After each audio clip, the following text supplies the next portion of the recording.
నిర్ణీత సమయంలో అప్పగించిన పనులను త్వరితగతిన పూర్తి చేయాలని అధికారులను వ్యవసాయ శాఖ మంత్రి తుమ్మల నాగేశ్వరరావు ఆదేశించారు.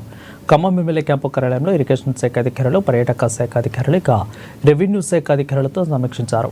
మన్నేరు రిటైనింగ్ వాలు, తీగల వంతెన, కిల్లాపై నిర్మించబోతున్న రోప్ వే పనులకు సంబంధించిన పనులపై ఆరా తీశారు. నిర్ణీత గడువు కల్లా నాణ్యతలో పనులు పూర్తి చేయాలని అధికారులకు సూచించారు.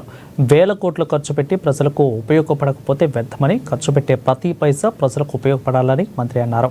టీటీడీ అనుమతులు వస్తే త్వరలోనే ఖమ్మం జిల్లాలో మరొక శ్రీ సాయి వెంకటేశ్వర స్వామి దేవాలయాన్ని నిర్మిస్తామని మంత్రి తుమ్మల తెలిపారు. ప్రొటెక్షన్ ఏదైతే మున్నేరు వరదలకి నష్టపోతుందో అటు ఖమ్మం రూరల్ మండలం కానీ ఇటు ఖమ్మం సిటీ మున్సిపల్ కార్పొరేషన్లో కానీ గత సంవత్సరం వచ్చినటువంటి వరదల నష్టాన్ని మనం చూసాము. వర్షాల పరిస్థితి కూడా క్లౌడ్ బరస్ట్ అనే పేరు మీద చెప్పకుండా చేయకుండా దాని ఇష్టం వచ్చినప్పుడు 50 సెంటీమీటర్లు 100 సెంటీమీటర్లు కురుస్తుంది. మన కామారెడ్డిలో అంతే జరిగింది, అంతకుముందు మన మునేరు బేసిన్లో అంతే జరిగింది.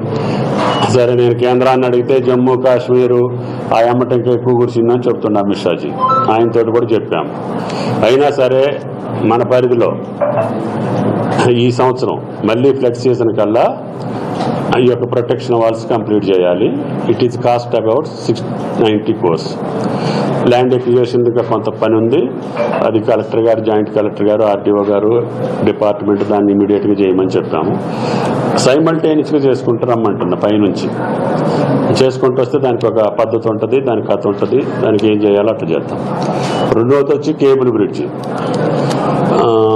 హైదరాబాద్లో కేబుల్ బ్రిడ్జ్ నిర్మాణం జరిగిన తర్వాత అటువంటిది మన దగ్గర కూడా ఉంటే ఒక మార్నమెంట్గా ఉంటుంది. సిటీకి అటు నుంచి కూడా అది కూడా 4 లైన్ చేసి ఖమ్మం సిటీలో కూడా రోడ్లన్నీ వైడెన్ చేస్తున్నాం కాబట్టి అది మనకు ఒక ఇది ఉంటుందని చెప్పి దాన్ని కూడా మనం ప్రపోజ్ చేసాం. దాంతో పనులు మొదలైనవి. కానీ గతంలో ఎక్కువ ఫ్లడ్స్ వచ్చినాయి, ఈ సంవత్సరం కూడా అడ్వాన్స్ ఫ్లడ్స్ వచ్చినాయి కాబట్టి 1 month 2 months వాళ్ళు కొద్దిగా ఎక్స్ట్రా టైం అడుగుతున్నారు. That is also reasonable. కాబట్టి దానికి ల్యాండ్ ఎక్విజిషన్ ఇబ్బంది ఏమీ లేదు.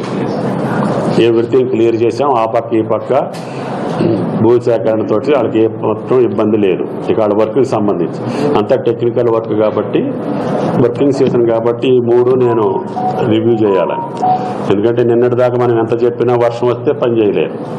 ఇవాళ నుంచి మీకు వర్షాలు తగ్గిపోతాయి కాబట్టి వాళ్ళు మూవ్మెంట్ చేసి పనిలో దింపితే ఇటు పరిస్థితుల్లో ఒక నెల అటో ఇటో మనకి పనులు అవ్వాలి.